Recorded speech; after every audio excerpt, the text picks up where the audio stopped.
생각을 합니다.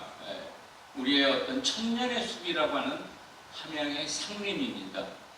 혹시 안 보신 분이 계시면 오늘 계기로 해서 올 가을에 한번 꼭 함양의 상림을 한번 가보시면 정말 아름다운 인간이 만든 인공림입니다.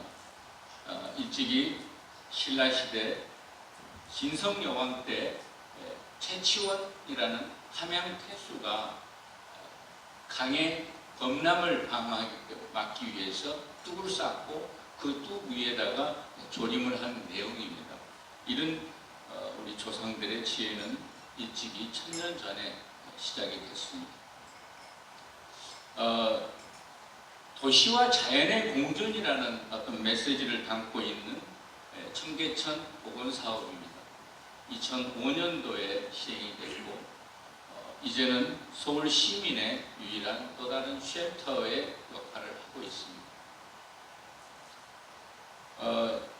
오는 10월 30일에 착공식을 가질 경기도서관 탄소 중립 친환경 경기도서관입니다.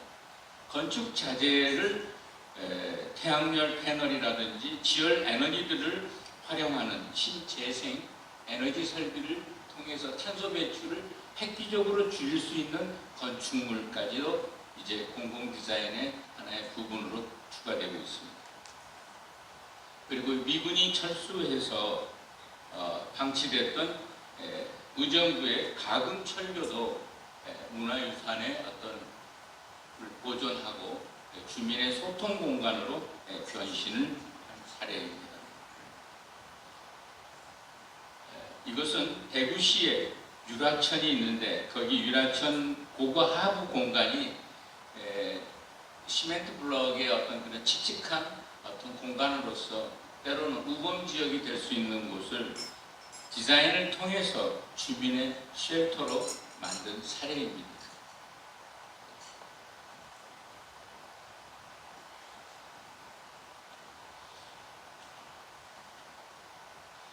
그리고 이것도 이제 강주 디자인 비엔날레의 그 주변 시각 이미지 개선 사업의 하나로 비엔날레 관 근처에는 영봉 초록습지라는 것이 있습니다.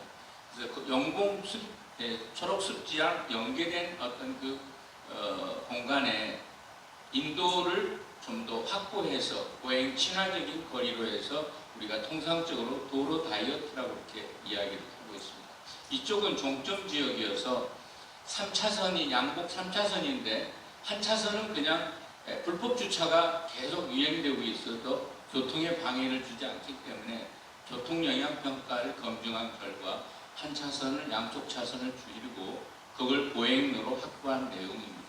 그래서 주민들의 보행 친화의 어떤 그런 개념과 영봉 습지의 접근성을 유도한 내용이죠. 우리가 너무나 익숙하게 지나가고 당연한 거로 가고 있는 서울의 버스 중앙차로 시스템, 처음에 시작할 때는 다소 복잡함이 있었지만 지금은 우리에게 굉장히 교통체계의 새로운 시스템을 보여준 사례고, 또 고속도로 버스 전용차로 우리가 서울에서 이제 최초로 등장한 버스 채널은 1996년에 천호대교가 버스 전용차로가 처음으로 생겼다고 합니다. 세계 최초의 버스 전용차로는 미국 시카고에서 1940년도에 등장했고요. 유럽의 첫 번째 버스 전용차로는 1963년도 독일의 함부르크 도시에서 시작됐습니다. 그 후에 프랑스는 1964년, 런던은 1968년, 드디어 우리나라는 1999년에 시행이 된 거라고 볼 수 있죠. 또 최근에 이런 칼라로 된 차선을 많이 봤습니다. 칼라 주행의 유도선. 분기점과 어떤 나들목의 어떤 갈림길에서 분명히 그 차로에서의 사전에 인지해주는 유도 사인은 운전자에게 굉장한 배려의 어떤 의미를 가지고 있습니다. 이게 우리가 공공 디자인은 나 여기 있다고 이렇게 나타나는 것이 아니라 우리 생활 속에 이렇게 함께 스며져 있어서 그 이로움을 그냥 무심코 자기가 지내고 있다고 볼 수도 있는 거죠.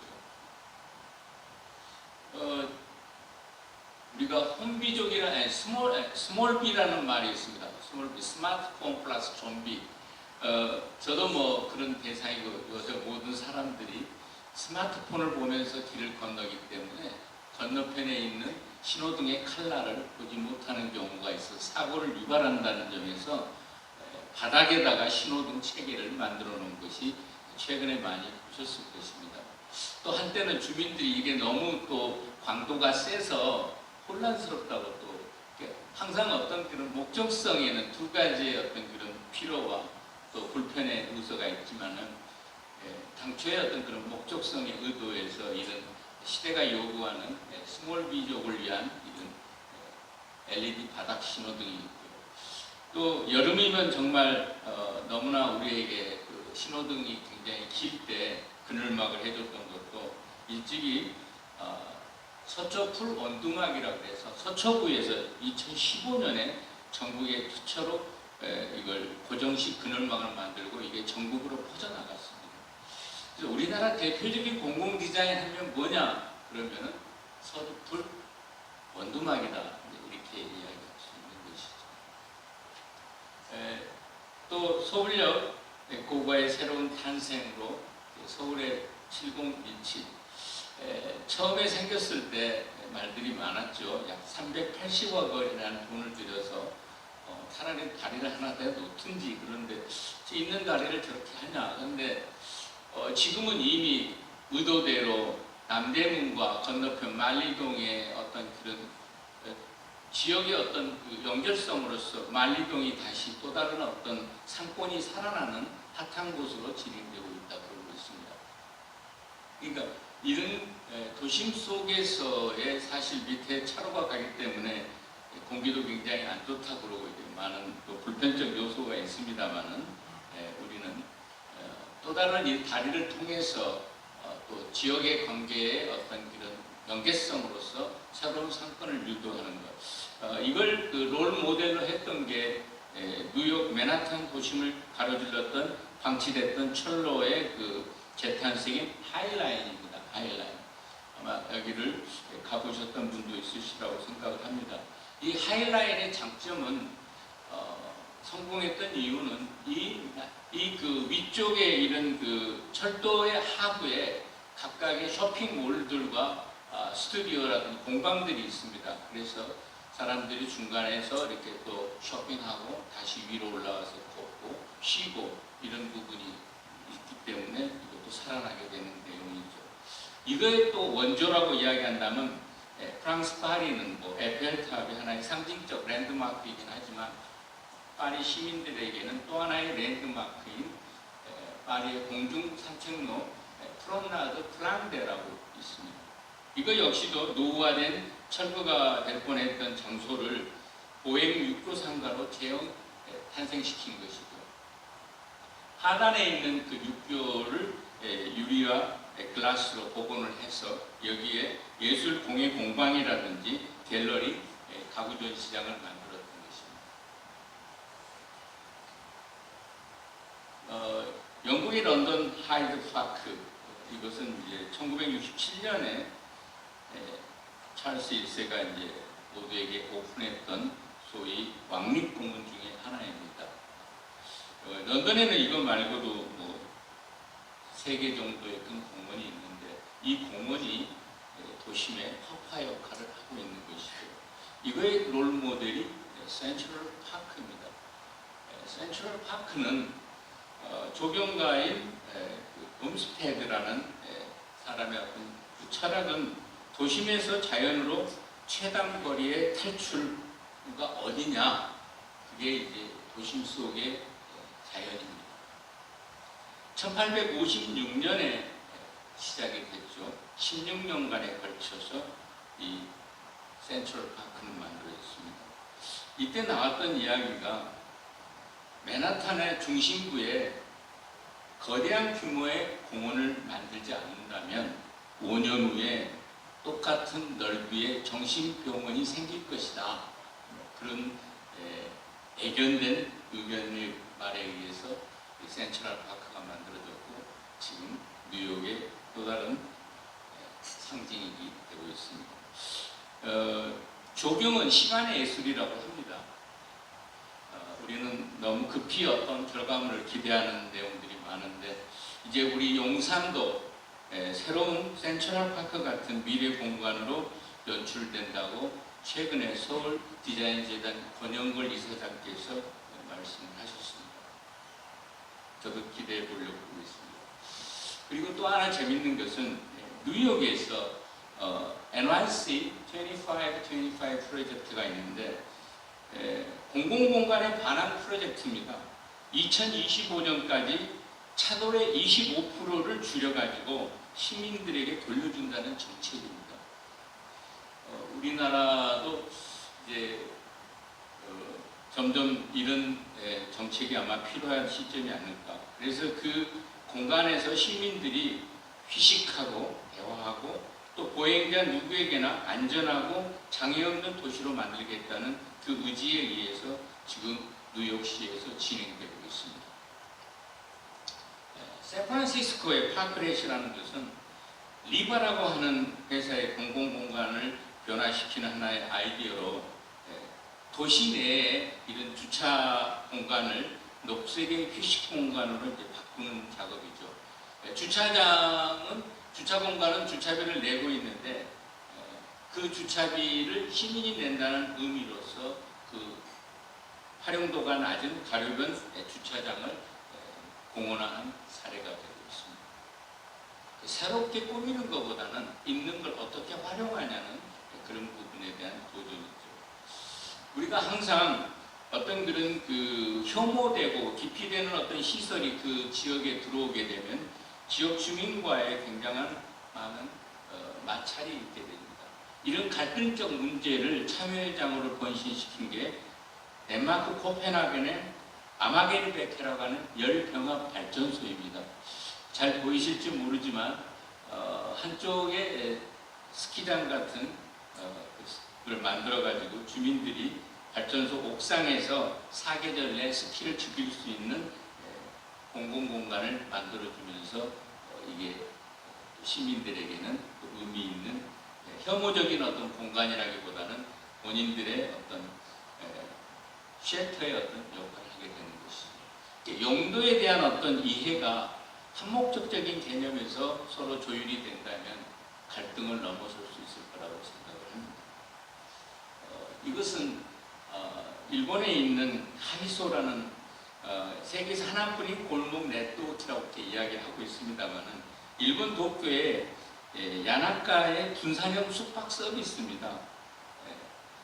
1955년에 문을 빈 하기소는 야나카 내 캠퍼스를 둔 도쿄 예술대학 학생들이 자취집으로 많이 사용이 됐는데 건축가 미야자키 미치오 씨가 학생들과 함께 하기소를 동네 복합문화 공간으로 만들었습니다. 다시 말해서 분산형 숙박시설을 만든 거죠.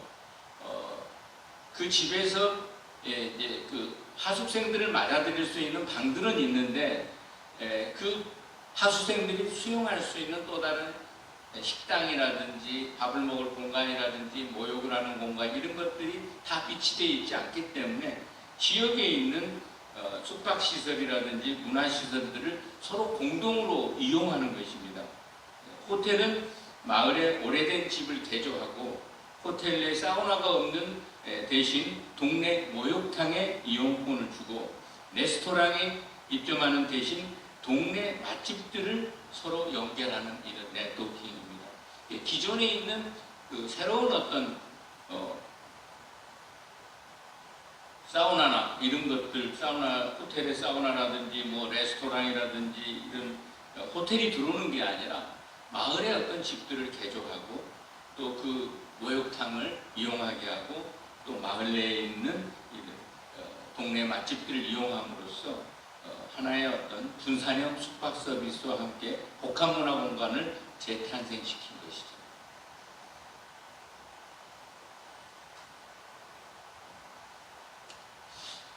그리고 이제 코로나 시대에 이제 우리가 비대면 시대에 이제 비접촉 어떤 화장실에 들어가기 위해서는 우리가 이제 뭐 손으로 움직여야 되기 때문에 또 그 핸들에다가 또 비닐 장갑을 끼고 하는 사람도 있고 또 발로 이렇게 또 미는 사람도 있을 것이고 또 여러 가지 어떤 그 터치의 어떤 그 부담감 때문에 엉덩이로 물을 열고 닫는 사람도 있을 겁니다.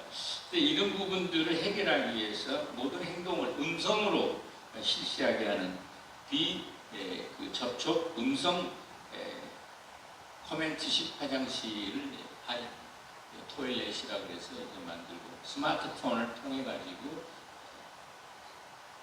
명령을 내리면 문이 열고 닫히고 하는 그런 기능입니다. 앞서서 보여드린 우리의 어떤 그런 지속 가능한 삶을 위한 공공 디자인의 어떤 영역의 확대는 윤리적인 어떤 소비와 환경을 중시하는 사람들이 늘어나면서 지속 가능한 디자인의 그 영역 속에 유니버셜 디자인, 소위 모두를 위한 디자인이라고 그러죠. 그 다음에 베어 프리 디자인, 베어 프리는 소위 사회적 장애우를 위한 어떤 디자인이고, 소셜 디자인은 소위 사회적 문제를 해결하는 디자인이고, 에코 디자인과 그린 디자인은 환경적 문제를 해결하는 디자인의 그런 영역이 공공 디자인의 영역으로 점점 확대가 되고 있습니다. 그래서 디자인은 어떤 그런 기술의 발전과 함께 사회적 문제를 해결하고 환경을 지키는 등 융합적 역할을 이제는 수행해야 합니다. 그래서 융합적 삶을 위한 디자인의 진화에 대해서 더 사례를 한번 보여드리도록 하겠습니다. 지속가능한 삶은 디자인의 가장 근본 원칙은 장소와 자연 그리고 사회적 약자에 대한 존중과 배려라고 생각을 합니다. 우리의 문제 해결과 공공의 가치 실현을 위해서 편리한 일상과 안전을 위한 디자인, 또 쾌적한 환경과 모두를 위한 디자인으로서 이제 모든 디자인은 공공성을 회복시키는 것에서 시작돼야 합니다. 익히 들어보신 생활용과 재활용, 소위 업사이클링과 리사이클링인데, 그러면 업사이클링은 뭐냐? 버려지는 자원에서 재탄생시키는 걸 우리가 업사이클링이라고 합니다. 버려지는 자원에 새로운 창조적인 이미지와 디자인을 더해서 새로운 가치를 창출하는 것. 그래서 사회적, 경제적 가치를 높일 수 있는 것을 우리가 업사이클링이라고 하고, 리사이클링은 재활용입니다. 단순히 물건을 재사용하거나 가공을 통해서 쓰임의 기간을 연장한다든지 그 연장으로 인해서 우리가 쓰레기를 줄이고 자연순환을 가능하게 하는 거죠. 그래서 그런 과정에서 이미 재사용하기 때문에 품질이 떨어지기도 하고 그렇지만 환경이 또 오염되어 있는 것도 있지만 본인이 이걸 사용함으로써 환경의 어떤 역할에 도움이 된다는 자부심을 갖게 하는 내용을 볼 수 있습니다. 그래서 디자인에다 환경적 메시지를 담는 걸 보겠습니다. 기존에 버려지는 물건에 새로운 가치를 위한 재탄생한 의자입니다. 김하늘이라고 하는 그 젊은 디자이너인데, 코로나 시대에 이제 우리가 이 마스크를 많이 쓰기 때문에 이 마스크가 또 다른 굉장히 버려지는 어떤 또 폐기되는 것들을 녹여가지고 접착제 없이 만든 의자입니다. 스테닝 스택이라고 하는 의자인데, 버려지는 플라스틱을 재활용을 착안해서 일회용 마스크를 업사이클링해서 만든 거죠. 이것도 이제 공장에서 버려지는 건축 폐기물이라든지 생활 폐기물 같은 것들이 굉장히 썩지 않는 폐기물이기 때문에 굉장히 문제가 심각합니다. 그래서 버려지는 이런 건축 폐기물 중에 볼트너트라든지 플라스틱이라든지 이런 것들을 가지고 만든 의자입니다. 자원의 어떤 전략은 결국 우리가 오래 쓰는 것이고 재활용하는 것이 자연의 전략이고, 자연의 전략이 그 환경의 문제를 해결하고 탄소 중립을 해결하는 거라고 생각합니다. 또 우리가 꾸미는 디자인에서 가치를 만드는 디자인으로 이렇게 본다면은 환경 친화적인 재료 기반의 기술 제품, 소위 생분해성 재료를 이제 적용을 해가지고 2020년 삼성전자는 덴마크의 프리미엄 텍스타일 브랜드 크랄라트라는 회사와 협업을 해가지고 버려진 페트병을 업사이클링해서 자사 스마트폰 케이스를 만들었습니다. 그리고 또 영국의 펜타프롬이라는 회사에서는 이런 생분해성 재료를 사용해가지고 데스크탑 PC 것을 만들었고요. 그리고 이제 우리가 많은 포장지가 있잖아요. 패키지. 그것도 이제 TV 전자 라이프 스타일 TV 에코 패키지인데 TV를 포장하는 그 패키지를 다른 용도로 재활용하는 것이죠. 그러니까 그 포장 박스에다가 도투선을 넣어가지고 디자인을 적용해가지고 소위 고양이 집이라든지 소형 가구로 다시 재창조시키는 것이죠. 그래서 우리가 DIY의 경험을 우리가 할 수가 있고, 그래서 이제는 TV를 판매하는 제조사가 친환경 디자인하는 단계를 뛰어넘어서 소비자와 함께 환경보호 활동을 진행하는 하나의 어떤 그런 체험을 유도하는 거라고 볼 수 있습니다. 그래서 이 제품은 2020년도에 그 라스베가스에서 개최하고 있는 CES의 혁신상을 수상받기도 했습니다. 그러니까 삼성 TV의 우수성도 중요하지만 그걸 싸고 그 패킹하는 이 에코 패키지에 대한 상이죠. 그리고 독특한 가치를 창출하는 것, 결국 오래된 것으로부터 새로운 것을 만드는 사례가 혹시 이제 젊은 친구들에게 굉장히 많이 각광을 갖고 다니는 플라이탁이라고 하는 그 가방입니다. 이 플라이탁은 그 자체가 지속 가능한 게 버려지는 폐기물을 활용한 거기 때문에 또 그 패턴이나 이런 내용이 반복되는 거 아니기 때문에 결국 하나밖에 없는 자기만의 메신저 백이라는 것이 의미가 있습니다. 이것은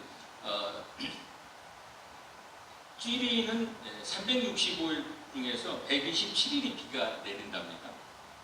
그런데 이걸 개발한 어떤 그 디자이너 소위 다니엘 플라이탁 형제, 자기 이름을 딴 건데 다니엘 플라이탁 형제가 비가 오는데 이제 자기가 디자인한 스케치북이나 이런 것들이 젖지 않기 위해서 필요한 방수천을 메신저백으로 이제 탄생시킨 것이고, 이것이 이제 버려진 천막이라든지 이런 걸 이용해서 이걸 만들었는데, 결국 이게 스위스 찌리의 우체부들에게 전용 백으로 이제 팔리게 되면서 이제 전 세계적으로 유명하게 됐죠. 이 플라이탁은 연간 390만 톤의 트럭 위에 그 방수천이 있습니다. 그리고 또 자전거 바퀴에 또 고무 튜브가 3만 6천 개 정도, 그 다음에 22만 개의 자동차의 안전벨트, 이런 것들을 통해서 이제 만들어내는 것이죠. 자동차 안전벨트는 가방에 매는 것이고, 그런 그 방수천은 가방에 어떤 그 소재가 되는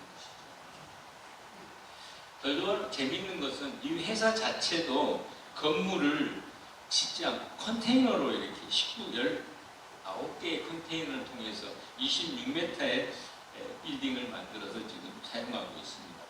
그래서 어떤 그 플라이탁이라는 어떤 재사용에 대한 어떤 그런 그 메시지를 전하는 아이덴티티도 가지고 있고, 지속 가능성을 보여주는 의미 있는 어떤 것으로서 소비자에게도 진정성을 느끼게 해주는 본사 사업이기도 합니다. 그리고 더욱이나 이 회사는 공장에서 이용하는 에너지 중 50%를 재생 에너지로 사용되고 있고, 물의 30%는 빗물을 받아서 사용하고 있다고 보고 있습니다. 그래서 플라이탁은 환경과 지속 가능성에 대한 접근 방식 그 자체가 우리가 사는 삶 자체에 꼭 필요한 것이라고 또 믿고 그걸 실천하는 기업입니다. 그래서 친환경이라는 이슈를 제품으로 심어주는 데 큰 역할을 한 대표적인 사례입니다. 어떻게 생각하면 지속 가능한 기업은 이런 지속 가능한 제품을 만들어내면 지속 가능한 기업이 될 수 있을 것 같습니다. 자연에는 쓰레기가 없다.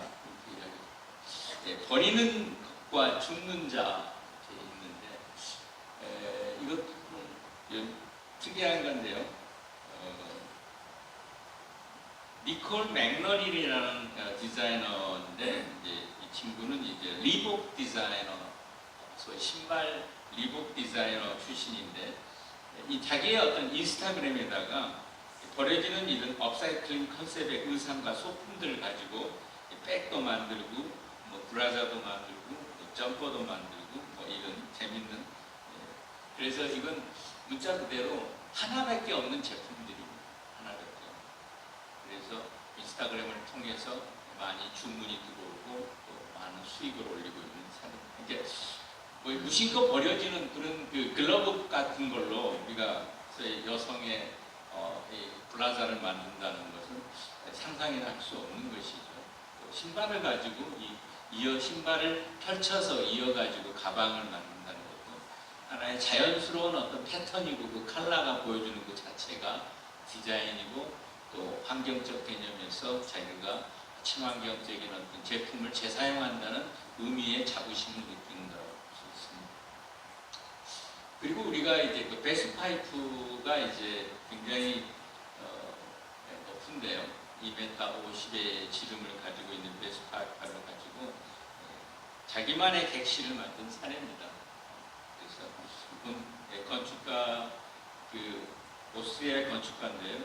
안드레아스 스트라우스가 사람은 누구나 혼자만의 공간과 시간이 필요하다는 어떤 입장에서 혼자만이 쓸 수 있는 이런 다스파크를 통해 가지고 콘크리트 파이프를 사용한 사례입니다.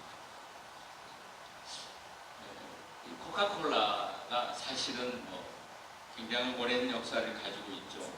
그렇지만 코카콜라도 쓰레기 없는 세상을 위해서 2018년에 2030년까지 병이나 캔 하나를 판매하게 된다면 하나를 재활용하겠다. 이런 메시지를 던졌습니다. 그래서 식물성 재료로 만든 친환경 코카콜라 병이 플랜트 보틀이라고 해서 만들었고요. 그 다음에 해변에서 수거된 플라스틱의 25%를 통해서 플라스틱의 그 25%를 재탄생시켜서 에메랄드 코카콜라 병을 만들었습니다. 그리고 수거한 페트병을 다시 페트병으로 만들고 이때 이제 그 페트병의 어떤 그런 그 두께나 이런 것들이 얇아짐으로써 사람들이 이제 손으로 잡았을 때 압력에 의해서 조금 이렇게 좀 얇으니까 좀 불편할 수도 있지만은 그만큼 이제 그 원료가 적게 들어가고 반면에 수거할 때도 그만큼 쉽게 만들 수 있는 내용들입니다. 그리고 이제 디자인이 사람의 행동을 바꾸다. 소위 어퍼던스 디자인이라고 그러는데 아주 오래전에 우리나라의 그 지혜로운 소위 아파트 에너지 고지서로다 볼 수 있습니다. 이것은 그 칼라를 통해서 에너지를 유도하는 건데 정보를 직관적으로 칼라를 통해서 우리가 이해할 수 있도록 에너지 사용량을 시각적으로 표현한 것입니다. 레드와 그린과 옐로우 칼라를 통해서 경고라는 어떤 그 효과적 메시지를 가상적으로 본인이 느끼게 하는 것이죠. 에너지를 많이 사용한 세대는 레드, 보통 주소로 사용한 세대는 옐로우, 아주 전략한 세대는 그린으로 해서 본인 스스로가 에너지에 대한 어떤 경각심을 느끼고 또 많이 쓴 사람은 다음 달에는 좀 전략해야 되겠다라든지 어떤 그런 경쟁심리를 느끼게 하고 그래서 사실은 전국 평균 대비 7.2에서 12.2의 에너지 감소 효과를 가져왔다고 합니다. 식수가 참 아프리카는 힘들죠.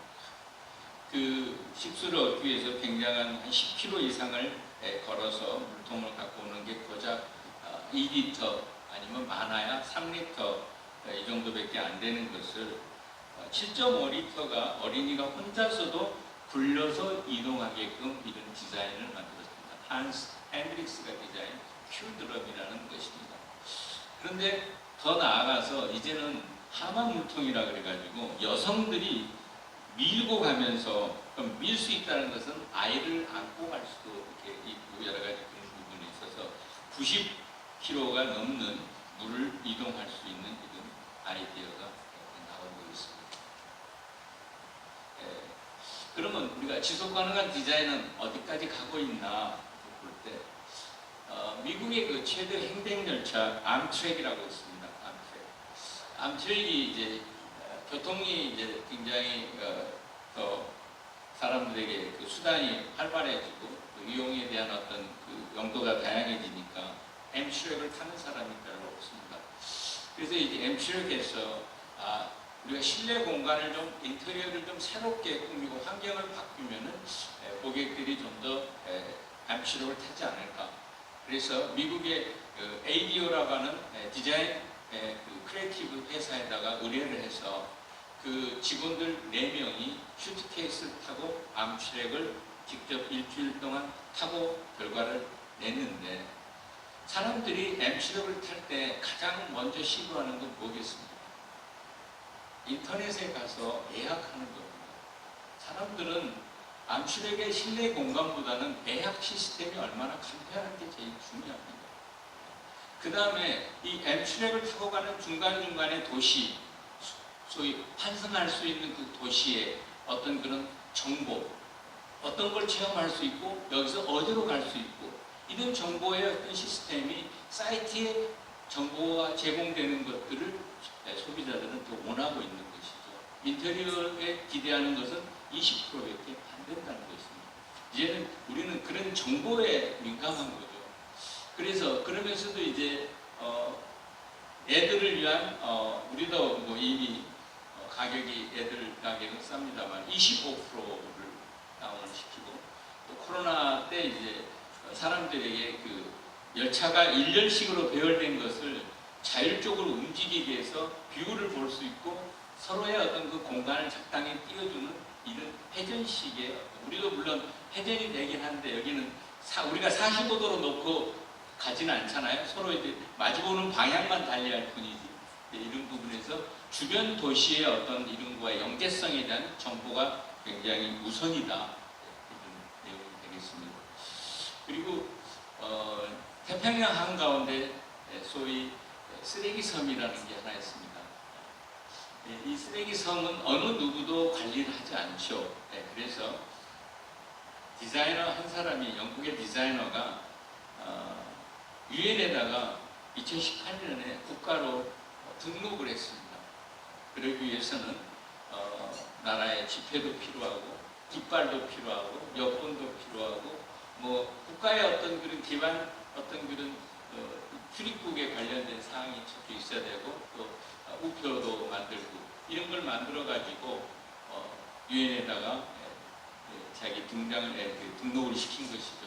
엘고 미 대통령도 참여를 하고 우리가 007의 그 M으로 나오는 그 여성도 여기에 참여를 하고 스타들이 참여를 해서 그러면 이게 왜 유엔에다가 이걸 등록을 시키냐? 결국은 이게 유엔의 한 나라가 되면은 유엔이 관리를 해야 된다는 거죠. 세계 모든 나라가 돈을 내고 공동으로 관리하게 된다는 맥락이죠. 누구나 다 이렇게 버려진 이 소위 쓰레기 섬을 하나의 국가로서 만들어서 이렇게 디자이너가 등록을 한 사례입니다. 2018년도에 칸 크리에이티브 페스티벌에서 라이언 그랑프리상을 수상한 작품이기도 합니다. 그리고 우리가 이제 뭐 이 재활용 플라스틱으로 아디다스에서 운동화를 만듭니다. 해마다 해양보호 재활용 플라스틱 운동화를 1,100만 쪽을 생산하고 있고요. 그 다음에 또 그물이나 쓰레기로 만든 수영복을 또 이렇게 만들고 있습니다. 그리고 이제 우리가 캔들 보면은 큰 위에 상단에 플라스틱 이렇게 이어져서 이렇게 들고 가기 이렇게 6개들이가 있는데 이것도 나중에 버리게 되면 조류나 이런 거북이에게 그런 아주 부담을 주는 아주 문제를 이렇게 돌리는 식으로 이렇게 해가지고 그냥 길게 들고 가게끔 하는 하나의 방법, 이것도 그냥 하나의 아이디어가 그냥 있었던 그런 팩을 6개를 묶는 플라스틱이 없어지면서 환경보호에 참여하는 내용이 될 수 있습니다. 그리고 이제 지금은 이제 좀 사라졌더라고요. 한 15년 전에 마포대교에서 자살이 많아졌죠. 극단 선택을 많이 하는 사람들을 위해서 난간에다가 이런 메시지를 쭉 쓴 캠페인이 있었습니다. 제일기획의 팀들이 만들어서 상을 받은 건데, 이게 누군가에게 극단의 선택을 할 때 또 다른 메시지와 힘을 실어주는 말이 있을 때 그걸 조금은 한순간 고민할 수 있지 않겠는가 하는 기회를 다시 한번 줄 수 있는 이런 메시지도 공공 디자인의 하나의 근간이라고 볼 수 있습니다. 우리가 병원에서 폭력이 굉장히 심합니다. 응급실 폭력이 우리가 근간에는 TV에 뉴스에 그런 게 나오지 않았는데 불과 2, 3년 전에도 응급실에서 폭력 사태가 있어서 의사에게 또 치명상을 주는 경우도 있을 것은 환자는 자기가 다 제일 급한 손님이 환자입니다. 남보다 자기가 제일 급하다고 생각하고 있거든요. 그래서 이런 정보 시스템은 뭐냐면 내가 병원에 왔을 때 어떤 그 프로세스 전략을 진행하는데 나는 지금 어디까지 하고 있고 나는 다음에 뭘 기다리고 있구나, 이런 것을 간호사가 일일이 말해주기는 너무 시간과 그분의 일상이 힘드니까 누군가의 이런 정보를 적은 것을 벽에다 붙여줌으로써 환자 스스로가 자기의 지금 상황을 예측하고 있는 거죠. 그 다음에 나는 뭐 엑스레이를 찍으러 가겠구나, 그 다음에는 뭘 하겠구나, 뭐 이런 과정에 대기하는 데에 대한 어떤 안내, 이런 조그마한 이런 안내 패널이 때로는 기다리는 사람에게는 그래도 여유를 줄 수 있는 것이죠. 그리고 이제 그 의사의 진료를 받으러 들어갔을 때 진료하는 곳에 이런 칼라가 있습니다. 이 칼라를 통해서 나 자신의 몸의 상태를 직감할 수 있는 거야. 노란색이면 나는 지금 그렇게 뭐 심하지 않구나.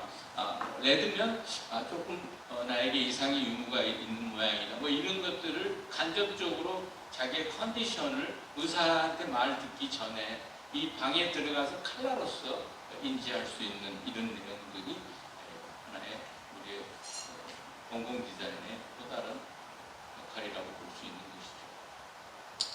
것이죠. 이것은 사실 영상을 보면 더 재밌는데 인터넷이 연결이 잘 안 돼서, 이것은 뭐냐면 아침 출근길에 서울의 외곽에서 오는 사람들이 한 50분 내지 1시간 동안 이제 강남역이나 양재역이나 뭐 논현역에 이렇게 내리는데 어쩌다가 자리를 잡고 오는데 언제 내릴지 모르기 때문에 그냥 항상 불안한 상태에서 잠도 못 잔단 말입니다. 근데 입구에서 저걸 나눠주는 거예요. 양재역 가는 사람, 강남역 가는 사람, 그걸 딱 쓰고 자고 있으면 강남역 가까이 왔을 때 서 있는 이제 사람이 이제 깨지게 되는 거죠.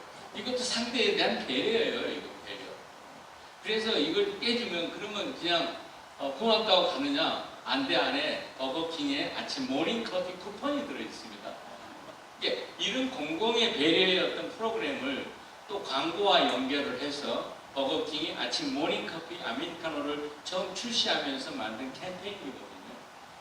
그러니까 이런 우리가 안고 있는 그런 조그마한 어떤 그런 그 문제를 이렇게 즐겁게 해결해주고 또 그걸로 인해서 아침 모닝커피를 받는다는 것 자체가 굉장히 매력있는 부분이지 않을까 싶습니다.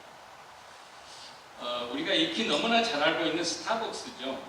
스타벅스의 그 워드마크의 진화인데요. 이 스타벅스의 초창기 이제 심볼의 진화가 이 로고는 뭐 아시다시피 그리스 신화에 나오는 세일렌이라는 바다의 어떤 인어가 17세기 판화에 나오는 가상의 하나의 거죠. 근데 이 사일렌이라는 이 바다의 인어는 굉장히 아름답고 달콤한 노랫소리로 이제 지나가는 배 선원들을 유혹해서 죽게 하는 어떤 그런 좀 부정적인 걸 갖고 있습니다만은, 이처럼 이제 사람들을 홀려가지고 스타벅스에 자주 발걸음하기 위해서 만들겠다는 뜻에서 소위 스타벅스 심볼로 이제 인어를 보여줬는데 그 모양 자체가 이제 인어 다리의 양갈래가 좀 선정적이다 뭐 이런 식의 논란이 돼서 급기야는 이제 얼굴만 나왔고 얼굴에서 이제 스타벅스 로고 자체 커피도 이제 빠져나갔죠. 그런데 이제는 아마 저 사일렌의 마크도 없어지고 이제는 스타벅스라는 이 로고 타임만 아마 매장에 아마 사인으로 아마 걸리게 되고 이미 그렇게 진행이 되고 있습니다. 이 사람들은 인지적 개념에서 익히 알고 있는 부분에 대해서 반복적인 거에 대한 지루함에서 이제는 이런 조그만의 변화가 서서히 자기 편의적인 개념에서 접근이 되고 있는 것이죠. 이건 코카콜라 병이죠. 앤디 홀의 작품입니다. 이건 엄청난 1,400만 불에 판매되는 작품이기도 한데요. 코카콜라 병이 판매된 이유가 뭘까? 그런데 앤디 홀은 콜라는 그저 똑같은 콜라일 뿐이지 아무리 큰 돈을 줘도 더 좋은 콜라를 만들어주지 않습니다. 대통령도 이 콜라를 먹고 소위 불량자도 먹을 수 있고 뭐 여러 가지 그런 부분. 그래서 모든 사람에게 코카콜라는 동일하고 똑같기 때문에 이 사람은 가장 코카콜라가 민주적이라는 예술품으로 자기는 굉장히 사랑을 해서 앤디 홀은 이런 코카콜라로 많은 작품을 냈고 뭐 통조림으로도 만든 것도 있고 그렇습니다. 우리 일상 속에서 우리랑 접하고 있는 이 모든 것들은 필요하긴 하지만 그것은 어떤 가격에 있어서의 누구나 접근이 가능하다는 그런 맥락에서 앤디 홀이 한 작품을 제가 공공성의 어떤 의미로 또 한번 재해석해 본 내용입니다. 이 순간 우리가 경험하고 시도하는 모든 것들이 인류의 미래와 다음 세기를 결정하는 인류의 행동 패턴일지 모릅니다. 언제나 변화는 시대적 문제를 해결을 위한 새로운 기술의 등장으로부터 시작됐고 디자인은 그 역할을 피하지 않고 해오고 있습니다. 우리 모두가 함께하는 일상의 공간과 순간들을 더 의미 있고 안전하고 편리하게 하는 것, 그것이 디자인을 하는 이유입니다. 그래서 좋은 디자인은 좋은 일을 하는 것이라고 저는 생각합니다. Do good design, do good입니다. 감사합니다.